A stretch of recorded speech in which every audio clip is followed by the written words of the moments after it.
दोस्तों, आप देख रहे हैं यूट्यूब चैनल कॉमिक्स तक। आज जो मैं कहानी लेकर आया हूँ वो कॉमेडी से भरपूर है, जिसका नाम है गुड़लोक का खजाना।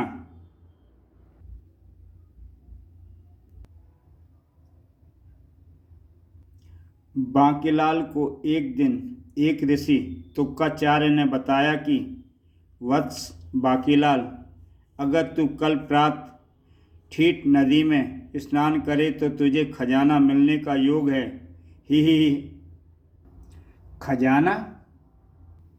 बांकीलाल जा पहुंचा ठीठ नदी में स्नान करने। खजाना देखने के लिए मेरी आंखें तरस रही हैं। ही। तभी, अरे ये क्या, मैं तो भंवर में फंस गया। बचाओ, कोई है। उस कमबख्त ऋषि तुक्काचार्य की बातों में आकर मैं क्यों ठीठ नदी में कूद पड़ा। बहू, ये भंवर तो मुझे पाताल में खींच ले जा रही है। खजाने के लालच में मारा गया तू तो बेटे बांकीलाल। बांकीलाल एक स्थान पर आकर गिरा। अरे ये क्या, ये कैसी जगह है। यहाँ पानी में मेरा दम भी नहीं घुट रहा। मैं आराम से सांस ले पा रहा हूँ और बोल भी पा रहा हूँ। ही। पर ये दोनों कौन हैं और ये जलमहल किसका है। गुड़लोक का खजाना खतरे में है। जल रक्षक जलोठ। अरे ये दोनों किसी खजाने की ही बात कर रहे हैं। पिछले 1000 वर्षों से हम दोनों गुड़लोक के खजाने की रक्षा में तैनात हैं और ये खजाना इस जलमहल के 3 दरवाज़ों के पार एक रथ पर रखा है। रथ से जुता है आलीशान घोड़ा अश्व दुलती। खजाने को ये वरदान है कि जब तक दुलती रथ से जुता रहेगा तब तक उसे कोई हाथ नहीं लगा सकता। लेकिन शायद खड़े खड़े तंग होकर अश्वदुलती कल रात्रि मछली भेष में रथ छोड़कर फरार हो गया है। अब अगर कोई रथ से जुत गया तो वो खजाना उसका हो जाएगा। लेकिन फिर रथ से जुतने वाला व्यक्ति भी तो अश्व बन जाएगा, यानी घोड़ा। वो तो तब ठीक भी हो जाएगा जब अश्वदुलती उसके सामने पड़ जाएगा। असली चिंता तो खजाने की है। खजाना उस सूरत में अश्वदुलती को नहीं मिलेगा। तुम बेकार ही चिंता कर रहे हो। खजाने तक पहुंचना आसान नहीं। उस तक पहुंचने के लिए 3 द्वार पार करने होते हैं। प्रत्येक द्वार पर एक शक्तिशाली रक्षक तैनात है और फिर प्रत्येक द्वार को अलग अलग व्यक्ति ही खोल सकता है। मुझे उम्मीद है कि अश्वदुलती घूम फिर कर थोड़े ही दिनों में वापस आ जाएगा। फिर सब ठीक हो जाएगा। फिर हम दोनों भी तो हैं। ही। परंतु हम दोनों किसी को महल में जाने से रोक नहीं सकते। अगर कोई हमें नमस्कार कह दे तो हमें उसे भीतर जाने का मार्ग देना ही पड़ेगा। ही। यह सब सुनते ही बांकीलाल तो खुशी से नाच ही पड़ा। वो मारा पापड़ वाले को ऋषि तुक्काचार्य का कहा सत्य हो गया। मुझे खजाने का पता लग गया।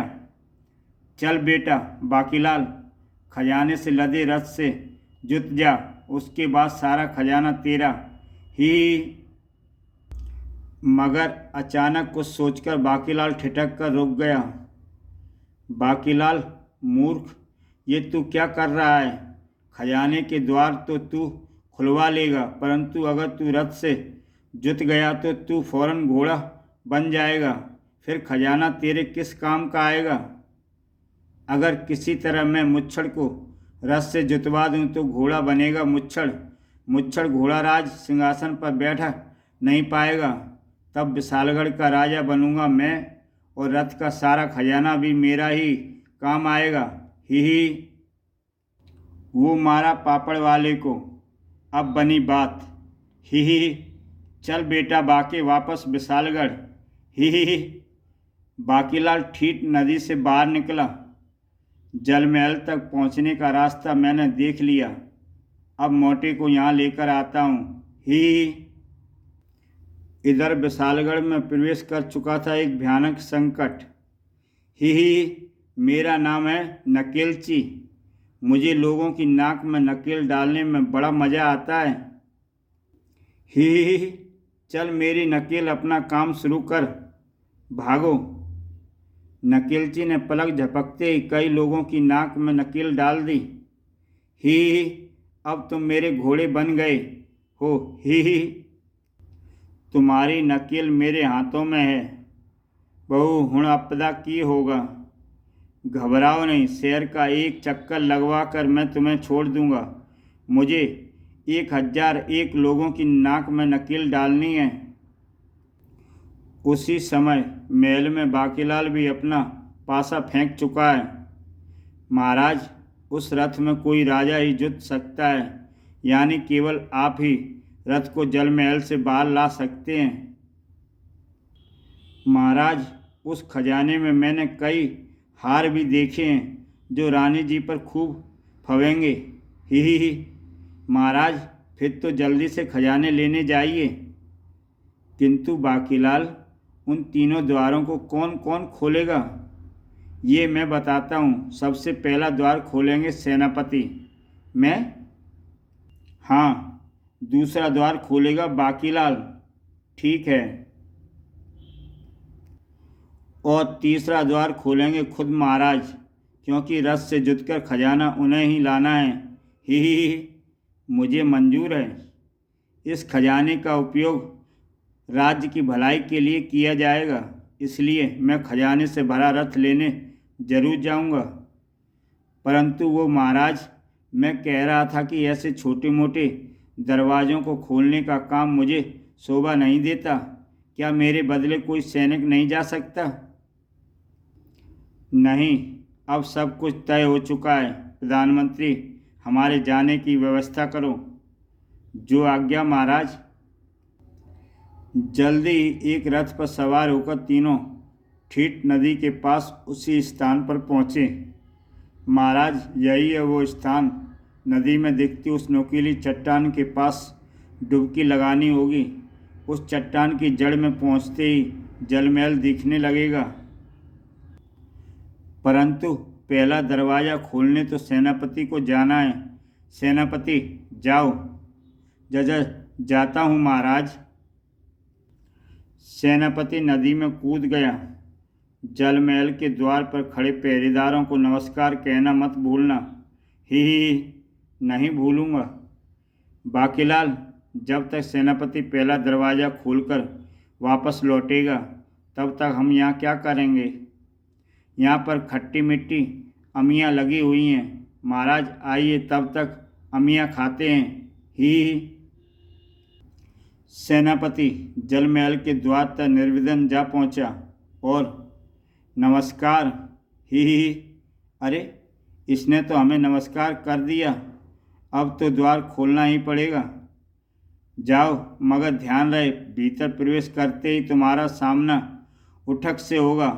तुम उसे परास्त किए बिना अब वापस नहीं लौट सकते। बेटे सेनापति, जल्दी से तलवार कसकर पकड़ ले। जैसे ही सेनापति इस द्वार आया, द्वार बंद हो गया। खटाक। उठक कहीं नज़र नहीं आ रहा।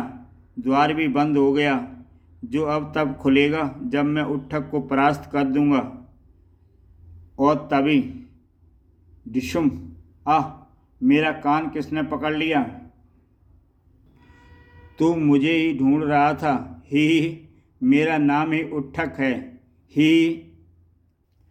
चल, अब जल्दी से कान पकड़कर 100 उठक बैठक लगा, वरना ये त्रिशूल तेरी छाती में घोंप दूंगा। ही। पहले मुझे वो दरवाज़ा खोलने दो।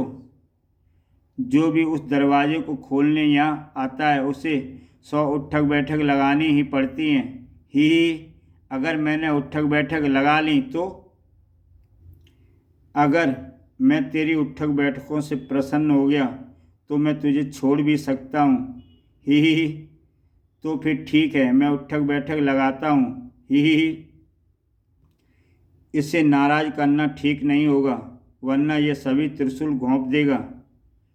एक, शाबाश, जल्दी कर, तब तक मैं अपने त्रिशूल की धार तेज कर लूँ। ही 10, 11, 20, 40। मर गया मैं तो। टांगें जवाब दे रही हैं, पर 100 उठक बैठक तो पूरी करनी ही होगी। 50। ही तेरी 50 उठक बैठक पूरी हो गई और मेरे त्रिशूल की धार भी पैनी होती जा रही है। 60, 61, 70, 90। उफ, और पूरे 100। अब तो तुम मुझसे प्रसन्न हो गए होंगे। मुझे दरवाज़ा खोलने दो। उफ। ही दरवाज़ा, मैं किसी पर प्रसन्न ही नहीं होता, पर उठक बैठक शुरू करने से पहले ऐसा कहना पड़ता है, वरना कोई उठक बैठक लगाएगा ही नहीं। ही जबकि इस त्रिशूल का वार उसी व्यक्ति पर किया जा सकता है जिसने 100 उठक बैठक लगा ली हों। ही अगर तू 100 उठक बैठकें ना लगाता तो मैं तुझ पर वार नहीं कर सकता था, पर अब तू मेरे त्रिशूल के प्रहार से नहीं बचेगा। ही ये त्रिशूल मेरी जान लेने आ रहा है, मुझे उठकर भागना ही पड़ेगा। भाग सेनापति, वरना आज गया तू जान से। ही ये त्रिशूल जब चलता है तो एक जान लेकर ही दम लेता है। देख बे सेनापति, धीरे भागियो, मैं कछुआ देवता का त्रिशूल हूँ, ज़्यादा तेज नहीं भाग सकता। तू तेज भागेगा तो मैं तुझे मारूंगा कैसे। ही सेनापति ने बचने के लिए उस मूर्ति के पीछे छलांग लगा दी कि तभी इसने तो मूर्ति को चीर डाला। त्रिशूल साय से सेनापति पर झपटा। ऐसे ही ये मुझे भी चीर डालेगा। मुझे पहला दरवाज़ा खोलने के लिए नहीं आना चाहिए था, बल्कि दूसरा दरवाज़ा खोलने के लिए आना चाहिए था। धीरे धीरे भाग सकता है क्या बहू? मैं बचने के लिए पत्थर की जिस मूर्ति के पीछे छलांग लगाता हूँ, ये त्रिशूल उसे तोड़कर फिर मेरे पीछे लग जाता है। मुझे उठक ही इससे बचा सकता है। उठक जी, मुझे इससे बचा लो। ये क्या, मेरा ही जूता मेरे सिर पड़ गया। बहू, वो मारा त्रिशूल को एक जान लेनी थी, सो उसने ले ली। ही उठक मारा गया। ही त्रिशूल उसकी छाती में ही धंसा है। ही यानी अब कोई खतरा नहीं।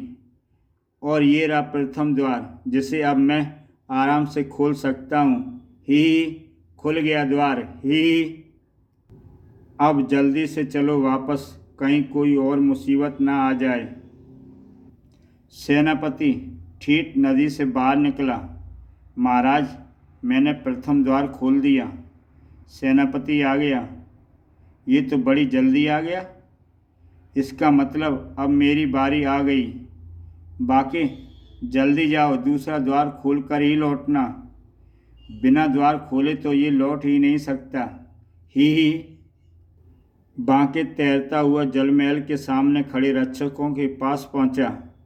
भाइयों नमस्कार। ही नमस्कार। ही जाओ, अंदर जाओ, प्रथम द्वार खुला है। दूसरा द्वार खोलने से पहले ध्यान रखना कि श्वेतनाग को परास्त किए बिना तुम वहाँ द्वार नहीं खोल पाओगे। बाकीलाल सेनापति द्वारा पहले से ही खोले गए द्वार भी पार करके दूसरे द्वार के सामने आ पहुँचा। यही द्वार मुझे खोलना है। हाँ, लेकिन तब जब मुझसे बचेगा। ही ओह, ये श्वेतनाग है। श्वेतनाग भैया, आधा खजाना मैं तुझे दे दूंगा, मुझे दूसरा द्वार खोलने दे। हा, मूर्ख, मैं खजाने का रक्षक हूँ। मेरा काम खजाने की रक्षा करना है। तू मेरी दाढ़ी के बालों की ताकत को नहीं जानता।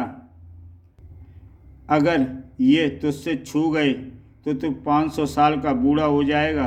ही 500 साल का बूढ़ा? बाकीलाल ने झपटकर वह थाल उठाया और बाल के उस शक्तिशाली प्रहार को रोका।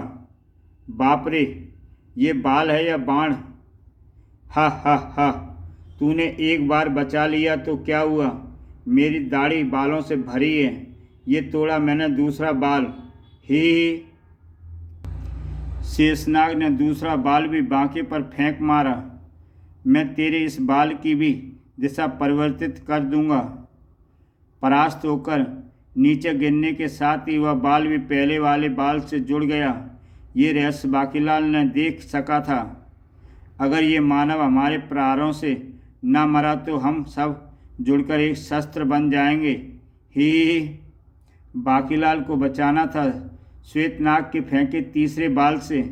बहू, कहीं कोई मसाल मिल जाए तो इस कमबख्त की दाढ़ी जला डालूं, ताकि ना रहेगा बांस और ना बजेगी बांसुरी। कब तक बचेगा तू मेरी दाढ़ी वालों से? ही। जब मौत सिर पर है हो तो बचने की पूरी कोशिश करनी चाहिए।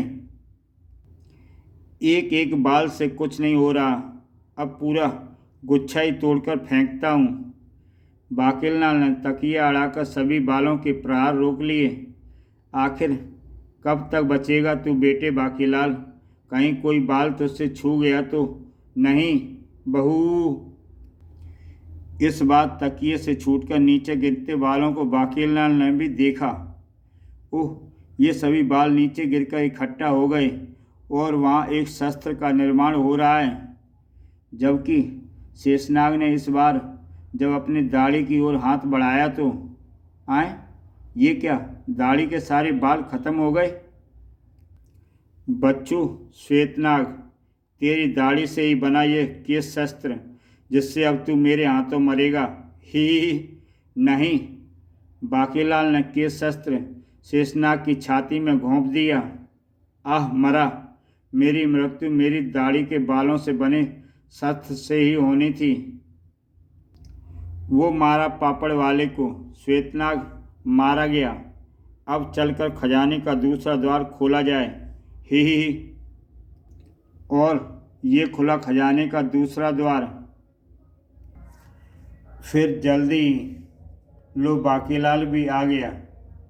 इसका मतलब खजाने का दूसरा द्वार भी खुल गया। अब बारी थी राजा विक्रम सिंह की। अच्छा बाकीलाल, मैं खजाने का रथ लेकर लौटता हूँ।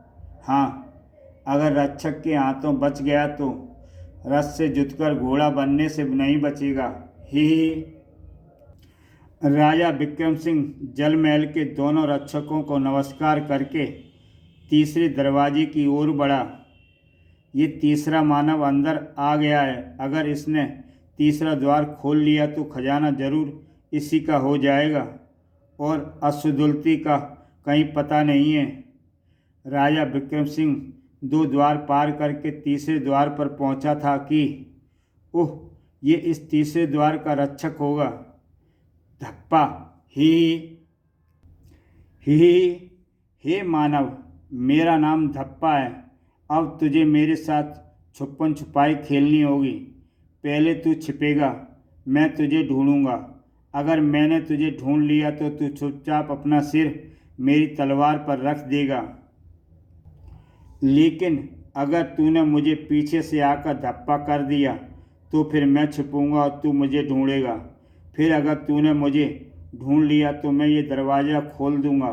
लेकिन अगर मैंने तुझे धप्पा कर दिया तो तू अपना सिर मेरी तलवार पर रख देगा। बोल, मंजूर? मंजूर है। तो फिर जा, छिप जा। मैं आंख बंद करके दीवार की तरफ मुंह करके 10 तक गिनती गिनता हूँ। ही। 1, 2, 3। मैं छुपने जाता हूँ। आ जाऊँ? अभी नहीं। आऊँ? आ जाओ। कहाँ छिप गया रे मोटे कद्दू? ओह, मैं तो पलंग के नीचे देखने ही वाला था। अच्छा हुआ तो तुमने मुझे बता दिया। ही। मैं पलंग के नीचे नहीं हूँ। ही। धप्पा। ही। तुझे मुझे धप्पा कर दिया, यानी तू पहले खेल में जीत गया। अब मैं छुपने जाता हूँ। मैं 10 गिनता हूँ। 1, 2। आऊँ? अभी नहीं। आ जाओ। ओह, रक्षक धप्पा के पांव दिखाई पड़ रहे हैं। इसका मतलब धप्पा पर्दे के पीछे है। ही ढूंढ लिया। ही बहू, मैं दूसरी बार भी हार गया। अब मुझे खजाने का आखिरी व तीसरा दरवाज़ा खोलना ही होगा। ओह, दरवाज़ा टूट गया, पर धप्पा को क्या हुआ? आह, मेरी जान इस दरवाजे में थी जिसके टूटते ही मैं मर जाऊंगा। विक्रम सिंह अंदर पहुंचा। ओह वाह, ये रहा रथ में लदा बेशुमार खजाना। अब रथ जल महल से बाहर ले जाने के लिए मुझे रथ में जुतना होगा, और ऐसा करते ही ये क्या, मैं तो घोड़ा बन गया। अरे, मैं तो हिनहिनाने भी लगा। अब तो बाकीलाल ही मुझे इस मुसीबत से बचा सकता है। रथ लेकर बाहर चलूं। फिर जैसे ही खजाने से लदा रथ लेकर विक्रम सिंह बाहर निकले, वो मारा पापड़ वाले को। खजाने का रथ आ गया। ही परंतु महाराज कहाँ हैं? ये घोड़ा ही तो महाराज हैं। ही क्या? पर तुम्हें कैसे पता चला? वो घोड़े की मूछें देखकर। ही हाँ सेनापति, मैं ही राजा विक्रम सिंह हूँ। मैं रथ से जुतते ही घोड़ा बन गया। हुण अपदा की होगा बाकीलाल? महाराज, मैं आपको फिर से आदमी बनाने का कोई ना कोई रास्ता ढूंढ ही लूँगा। दोनों रथ पर सवार हो गए। महाराज, बुरा ना मानिएगा, आपको हाँकने के लिए चाबुक तो लगाना ही पड़ेगा, वरना आप चलेंगे नहीं, क्योंकि इस वक्त आप घोड़े बने हुए हैं। ही चल मेरे घोड़े, टिक टिक। पूरे विशालगढ़ में जहाँ खजाना मिलने की प्रसन्नता थी, तो वहीं राजा विक्रम सिंह के घोड़ा बनने की खबर ने सबको उदास कर दिया।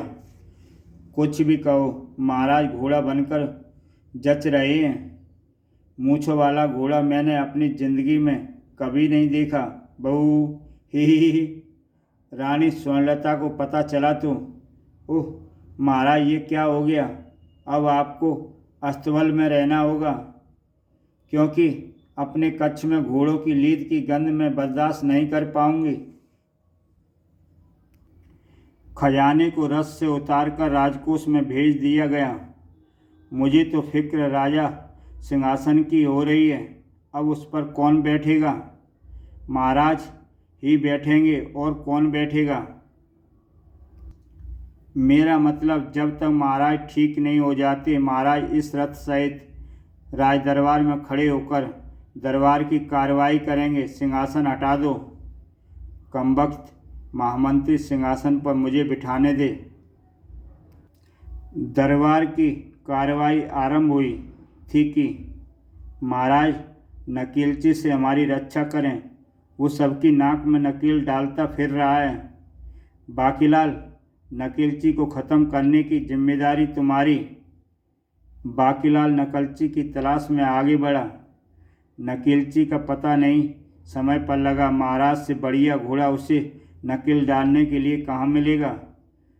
किसी तरह उसे महाराज के पास ले आता हूँ, फिर वो महाराज की नाक में नकील डालकर उन्हें हाँक कर यहाँ से ले जाएगा। ही बाकीलाल अभी यह सब सोच ही रहा था कि किसी ने उसके पिछवाड़े पर जड़ दी लात। धड़ाक। चल मेरी नकील, इस छोटी मूछ और लंबी बोदी वाले की नाक में नकील डाल। ही ठहरो नकीलची, मैं तुम्हें नकील डालने के लिए विशालगढ़ की सबसे बढ़िया नाक दे सकता हूँ। सबसे बढ़िया नाक? 1021वीं नाक वही होगी। ठीक है, मैंने तुझे छोड़ दिया। तुझे उस नाक के पास ले चल। ही आओ मेरे साथ जल्द ही। वो रही 1021वीं सबसे बढ़िया नाक। ही अरे बाकीलाल, ये क्या कर रहा है? आए, ये तो घुड़लोक के खजाने का रथ है, जिसे बचकर मैं भागा था। इसी से हमेशा के लिए छुटकारे के लिए मुझे 1001 मानवों की नाक में नकील डालनी थी। नकीलची के इतना कहते ही विक्रम सिंह अपने असली रूप में लौट आया। मैं ठीक हो गया, ही आए, मोटा तो ठीक हो गया। दूसरे ही पल नकीलची घोड़े में बदलकर रथ से जा जुटा। अरे, नकीलची घोड़ा बनकर रथ से जा जुड़ा, इसका मतलब नकीलची अशुद्धि है। हुण अपदा की हो। बांकीलाल, मैं ठीक हो गया। अगर मुझे पता होता कि नकीलची वो भगोड़ा घोड़ा अशुद्धि है तो मैं उसे कदापि यहाँ ना लाता। बहू, हाय फूटी किस्मत। बांके, जियो पुच्ची, ही बहू, अशुद्धि को अशुबल में ले जाओ और खजाना मिलने की खुशी में जश्न का प्रबंध करो। ही। इसी के साथ दोस्तों ये कहानी समाप्त होती है। ऐसी बेहतरीन कहानियाँ देखते रहिए YouTube चैनल कॉमिक्स तक पर। तो दोस्तों फिर मिलते हैं एक नई कहानी के साथ।